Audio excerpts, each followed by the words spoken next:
Okay, now understand this. अभी हमने देखा कि जो अलग अलग सेट ऑफ पीपल थे उनका बहुत ही अलग अलग तरीका था रिवॉल्ट करने का।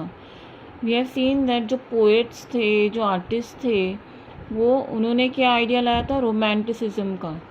उनका एक अलग तरीका था रिवॉल्ट करने का, चेंज लाने का। और जो वर्कर्स थे वो रिवॉल्ट करते थे डायरेक्ट अपनी आवाज़ उठाकर। तो ये जो अलग अलग लोग थे उनका अलग अलग तरीका था टू ब्रिंग रिवोल्ट, और एक तरह से वो कामयाब भी हो गए थे। फ्रांस वॉज फ्री, लेकिन सिर्फ फ्रांस फ्री था। Now what? But other parts of Europe like Germany, Poland, Italy, Austria, Hungary were not nation state. तो अभी तक ये सारे जो देश थे वो अभी तक नेशन स्टेट नहीं थे, अभी भी वो फ्री नहीं थे। तो जो main and women they demanded constitutionalism with national unification. तो वो लोग क्या चाहते थे, वो जो मेन एंड वुमेन थे अभी वो चाहते थे कि अभी ये जो कंट्रीज़ हैं वो अलग अलग है। वो चाहते थे कि एक नेशनल यूनिफिकेशन हो, एक पूरा एक कॉन्स्टिट्यूशन बन जाए, एक नेशन बन जाए और कॉन्स्टिट्यूशनलिज्म आ जाए, यानी कि कुछ set of rules and regulations आ जाए जो सबके लिए एक जैसे हो और सब लोग ये चीज़ फॉलो करें। तो इस तरह से वो चाहते थे कि ये जो सारे टुकड़ों में बटे हुए हैं, जो एक देश के हिस्से हैं, वो पूरी एक हो जाए और कुछ सेट ऑफ रूल्स और रेगुलेशंस आ जाए। और ये जो थे ये अलग सेट ऑफ पीपल थे, ये जो थे एक अलग सेट ऑफ पीपल थे। तो ये जो सेट ऑफ पीपल थे इनका ऐसा मानना था। अभी ये जो अदर सेट ऑफ पीपल थे वो लोग क्या चाहते थे, they wanted a nation state. Okay, जहाँ पे लोग फ्री हो, वो अपनी गवर्नमेंट खुद चूज़ कर सके और उनके पास सारे राइट्स हो। And they also wanted freedom of press. Freedom of press यानी कि वो जिसके बारे में चाहे लिख सके, उनको किसी तरह का डर ना हो। फिर फ्रीडम ऑफ एसोसिएशन। अब ये फ्रीडम ऑफ एसोसिएशन क्यों चाहते थे? जब हमने सेकेंड पार्ट किया था वी हैड सीन कि रेवोल्यूशन हुआ था, फिर अचानक से जो है कंजर्वेटिज्म वापस आने लगा, यानी कि मोनार्की रूल हट गया था, लेकिन फिर से जो कंजर्विस्ट थे, जो मोनार्कियल रूल था वो वापस आने लगा। जो लुई फिलिप है वो वापस आ गए थे, उन्होंने बोर्बन डायनेस्टी फिर एस्टैब्लिश की थी।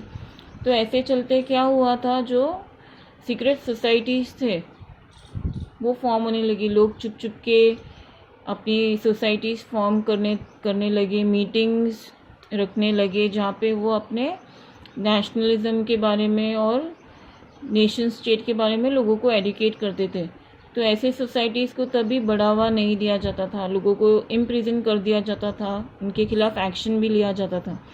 तो ऐसा कुछ ना हो, इसीलिए वो चाहते थे कि फ्रीडम ऑफ एसोसिएशन रहे, ताकि अगर कुछ आगे ऐसा चलकर होता है तो दे हैव दिस राइट, जिसके तहत they can form association and they can act accordingly. Now after that, what happened in the German nation region?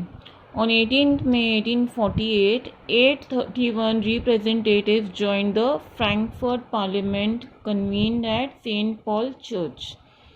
तो अब यहाँ पे क्या हुआ, 18th मई को इन द ईयर 1848 831 रिप्रेजेंटेटिव्स, यानी कि जो लोग जर्मन में रहते थे अलग अलग जगहों पर, वो लोग फ्रैंकफर्ट पार्लियामेंट में आए और जो एक मीटिंग थी वहाँ पर उन्होंने ज्वाइन किया, जो सेंट पॉल चर्च में थी।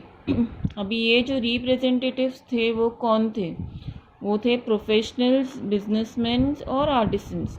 अलग अलग फील्ड से लोग थे जो इस जगह पर जमा हुए थे। और उन्होंने क्या किया यहाँ पर, they drafted the constitution for German nation. Now ये सब लोगों ने मिल के कुछ राइट्स, कुछ कॉन्स्टिट्यूशन के लिए ड्राफ्ट किया, लिखा था। Now let's see what it is. Now what were the conditions or the draft that they had made?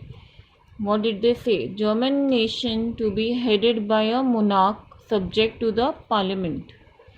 अभी ये लोग जो थे लोग जर्मन के, वो क्या चाहते थे कि जर्मन नेशन को जो है एक मोनार्क ही रूल करे, मोनार्क यानी कि एक राजा ही रूल करे, बट सब्जेक्ट टू पार्लियामेंट, यानी कि पार्लियामेंट्री फॉर्म के अंडर ही वो राजा उनको रूल कर सके, यानी कि एक certain set of rules and regulation होंगे, उसका राज नहीं होगा, वो हेड तो करेगा उस नेशन को लेकिन कुछ रूल्स एंड रेगुलेशंस के साथ जो लोगों के हित में होंगे।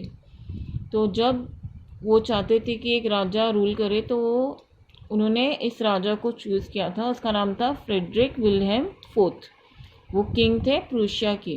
तो जब वो उनके पास अपना ये जो ड्राफ्ट था वो लेके पहुँचे, अपना जो कंडीशन था वो लेके पहुँचे, तो उसने क्या किया, उसने इसे रिजेक्ट कर दिया। जब उसने सुना कि वो एक पार्लियामेंट फॉर्म के अंडर उन्हें रूल करना होगा तो उसने इसे डायरेक्टली रिजेक्ट कर दिया। बल्कि इसने सिर्फ रिजेक्ट नहीं किया, उसने क्या किया, उसने ऐसे मोनार्क के साथ ज्वाइन कर लिया जो ऐसे सब कंडीशंस को रिजेक्ट करते थे, अपोज करते थे। He also join monarchs who rejected such conditions.